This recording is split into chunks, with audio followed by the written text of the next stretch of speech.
Some Bay Area kids went back to school this week. Others will make the leap next Monday and Tuesday. So you know what that means? It is time to get back into your normal school time routine. Tampa-Bay-Parenting-magazine editor Angela-Ardolino is here now with some advice to make the transition as stress-free as possible. We know there's going to be stress, but at least we can make it a little bit easier on ourselves. And it's always good to see you. Well, we were just talking. You were saying your girls go back next week and they've been staying up late. Well, take at least this week to get them back into the routine slowly but surely, because they're not going to want to go to bed on time. Yeah, you say you have to start as early as possible. You can't wait until the night before. No, you can't. I mean, if they're starting next week, I know some of them have already started, so it's never too late. But start having them go to bed a little bit earlier so they get back into that bedtime routine. But the key is to prepare the night before. The night before is when you get the field trip signed, the forms signed, the backpacks packed, the lunches prepared, so that you don't have to go crazy in the morning. And I love when you give kids about an hour ahead of their bedtime to just wind down. You know, it's a great time to prepare for the next day. Pick your clothes out. Make sure you have everything that you need.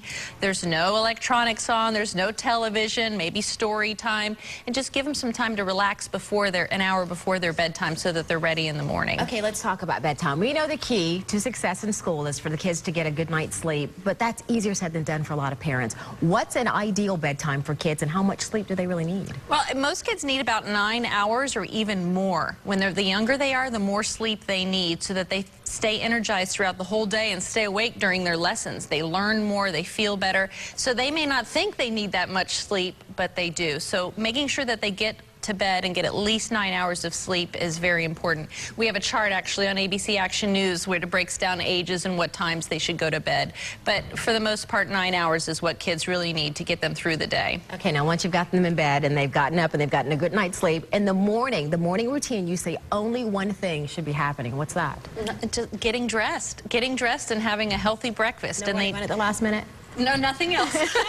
No finishing your homework, no trying to decide what they're going to wear. All that should be done the night before so that the morning is simple, stress-free. All they have to do is get dressed and eat a healthy breakfast. And it is important for them to eat a healthy breakfast, not a sugary cereal or something, because that'll have them crash in the morning and it won't help them learn as much. Okay, you mentioned the homework. So the afternoon routine should be just as rigid as the one in the morning? I mean, only the homework and whatever else you needed to get done? Absolutely. The more you stay on the routine, the easier the whole school year will go. And in the afternoon, if they don't have an after-school activity, then they should come home, maybe have a snack, have a little wind down from the school day, and then get right into homework so that it's done. And then if they want to go play or do something, that's great, but get the homework done pretty soon when they get home. It helps them refresh what they learned throughout the day, and it gets done and you don't have to worry about it anymore. So it's really important for you to stay on that routine. If they do have an after-school care program, then they can either do it before they go to their after-school care program, or it's something that they need to get done right when they come home, so that it's not midnight and they're still working on their homework and then they're not getting enough sleep, and then it's just a bad snowball after. Absolutely. And you know, the routines are really good for both parents and the child. They are. The more self-sufficient you make your children, the easier it's going to be on anyone. I believe when they're in grade school, get them their own alarm clock. Teach them how to wake up at their own alarm clock. That way, if you need less time, they're up and ready and waiting at the front door, ready and backpack packed, ready for you to go. So start letting them take care of themselves and pick out their own clothes and wake up by themselves with an alarm clock. It really will help the entire family. And if you got an older sibling who can help out a younger one, that's even better. Always great advice. Stress-free, stress-free. Stress-free, yes. I'm meditating right now. Thanks, Angela. And Angela will be back next week to talk about teens and cell phones. That's another headache. If you missed any of those points or you want to share the information with another parent, just go to abcactionnews.com. You can also find help with a variety of parenting issues on the Tampa Bay Parenting website, tvparenting.com. And while you're there, sign up for a subscription to Tampa Bay Parenting Magazine.